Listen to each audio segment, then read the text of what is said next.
Nongeye kubasuhuza kandi mbifuriza ibihe byiza mwe mudahema kudukurikira umunsi ku munsi hano kuri Mbarusha Mining TV ku makuru ya mining ziye zitandukanye tugenda tubagezaho umunsi ku munsi. Nkuko mubibona nanone ndi mu isoko rya electronique ry'ibikoresho by'amatelefone, amakamera, amatelevision, by'umwihariko murabona ko ibiciro bagiye bagira ute babimanantura bakagendera ku giciro cya GCV $314,959 by'idolari. Kandi igishimishije by'umwihariko iri soko naryo cyangwa iyi dapu yamaze kugera ku gice cya mainnet. Ndagira ngo mwese mubyirebere kandi mwibuke neza ko systeme cyangwa kuwa team ya P-Network nimba umuntu wese cyangwa umubare nyamwinshi w'abantu bujuje ibisabwa muri projet ya P-Network bamaze gupasinga KYC, tukabona ko ikigero byibura bigeze ku kigero cya 90% y'abantu bapasinze cyangwa bujuje ibisabwa byose bamaze kugera ku gice cya mainnet migration cyangwa nabo bamaze guhabwa migration. Ari ikintu tujya dusobanukirwa nubwo iyi projet ibarizwamo hafi 65,000,000 kuzamura cyangwa 1,000,000 z'abantu bitabiriye iyi projet.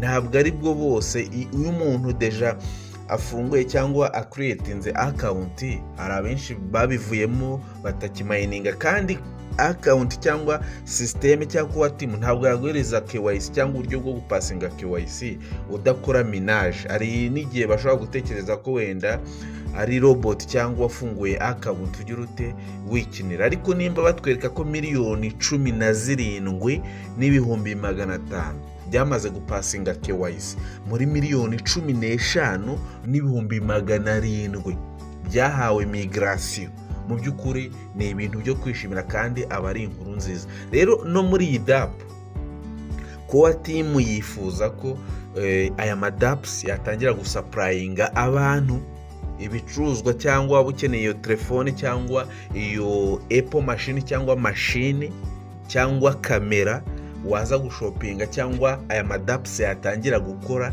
uwujuje ibisabwa byose muri iyi projet yarahawe migration cyangwa yarageze nawe ku gice cya mainnet. Rero nimba utarajya gunamayininga cyangwa warabiparitse, ubwo wenda ni ukwiye kwifatira umwanzuro kubera ko biragaragara ko kuwa team yo yifuza ko open mainnet yaba buri wese nawe ari ku gice cya mainnet cyangwa yaramaze guhabwa migration, kabone nubwo zawe zaba zifunze ariko ziri muri lockup dejo zamaze kugera muri wallet, ibintu babigize ute bimeze neza. Rero iri soko nkuko mubibona naryo nimba ari kwerekana ko ama iPhone, ama Apple nk'iyi Pro Max iri kugura 0.5, ariko urabona ko yavuye kuri P ebyiri bayishyira kuri 0.5, kandi mwibuke ko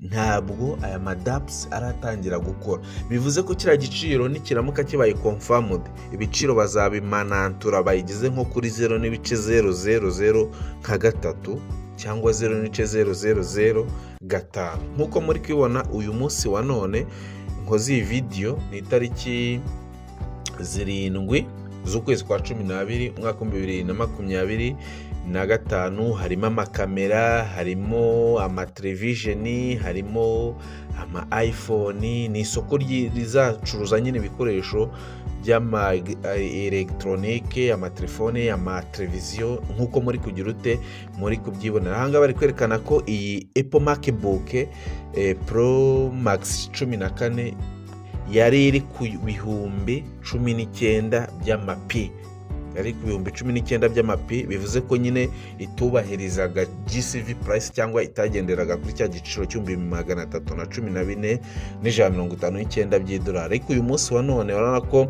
bayigejeje kuri 1P cyangwa kuri P1. Ahangaha naho urabona ko yari iri kuri P 900 9,200 ziba zinahenze cyane, ariko bayizanye kuri pi imwe, bivuze ngo iri kugenda yamaze kugera ku gice cya mainnet, iri kugenda yubahiriza cyangwa nayo isapotinga GCV price. Ushobora kwibaza ngo iri soko ni irihe, ko wenda ngende kujya muri ecosystem za mining ya Pi Network sinyibone, wenda turagira urugirute utuguiding utwereke ibyo ari byo cyangwa ahariho. So nimba uri mushyashya akari bwa mbere ugeze hano kuri Mbarusha Mining TV, nakubwira ngo kanda kuri subscribe, ufungure inzogera kugira ngo tubana muri updates zacu za buri munsi. Igihe cyose Mbarusha Mining TV yaprodinze video kuri YouTube, iyo video uyibonere mu bantu ba mbere, nimba ari amakuru uyamenyere mu bantu ba mbere. Yes, nkuko mubibona rero hano ni muri Pi browser nk'ibisanzwe, aha buri wese aba hazi. Icyo ukora uraza ugakanda hano hasi cyane, ugakanda kuri Pi apps ahangaha.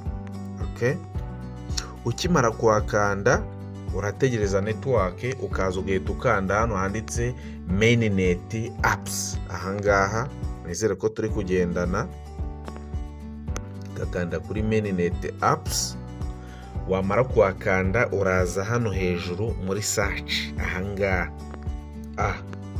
wiyandikiremo. Tugiye gusura ririya soko riri kwerekana ibiciro cyangwa naryo riri gusapotinga GCV price, kiriya giciro $314,159 by'idolari muri ecosystem za mining ya Pi Network. Uraza wandikemo ijambo hash byonyine, hash.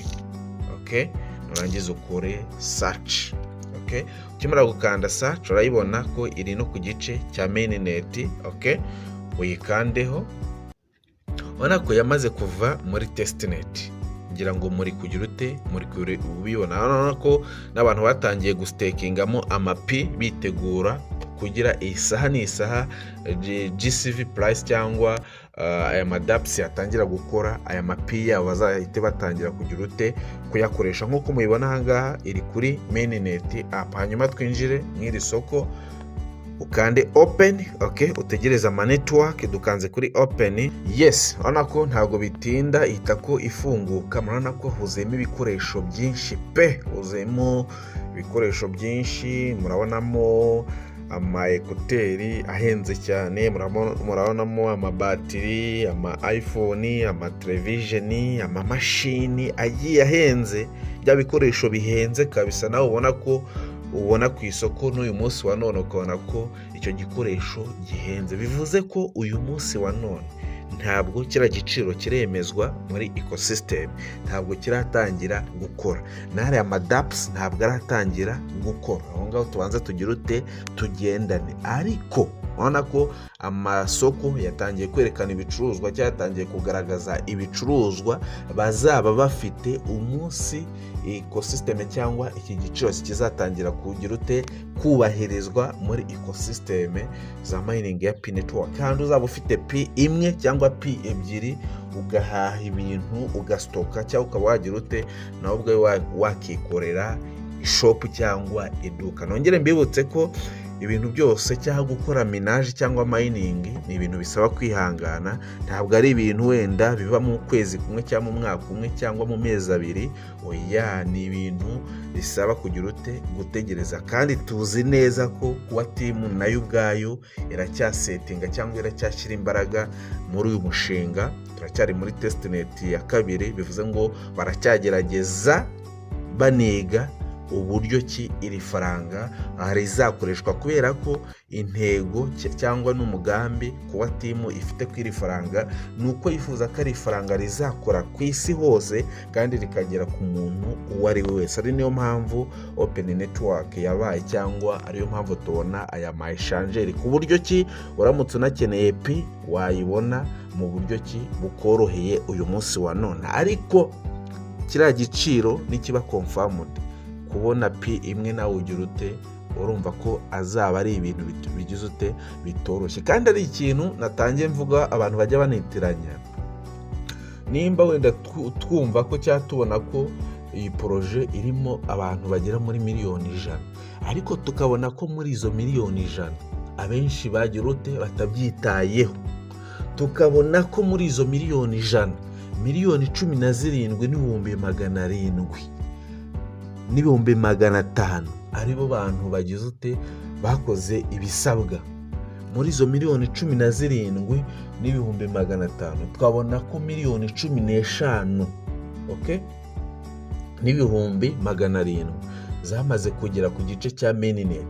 Ubwo aho hantu nta kantu wumvamo, aho nawe uragira ute urumva ko uko biri kose ibikorwa by'umushinga bigeze ku musozo. Bavuga ngo bigeze ku rugero wenda rwa 90 cyangwa 85%. Ubwo rero ahasigaye nahawe isoko ndariberetse, nawe nubona akanya uze kuza kunyuzamwo amaso cyangwa uze kuza kuhasura wirebere, byose birimo n'ibiciro ndetse n'ibiciro bagiye bakansaringa byose. Ubona ko nkanga hariho pi 680, hano hariho amapi 6,800, hano hariho 6,800, ariko baramanantuye ibiciro babigeza kuri payi imwe. Bivuze ko bari kugenda basapotinga GCV price muri ecosystem za mining ya Pi network. So reka mbareke rero mukomeze mugire ibihe byiza aho mugiye muherereye mu bice bigiye bitandukanye impande n'impande bakunzi bambarusha Mining TV.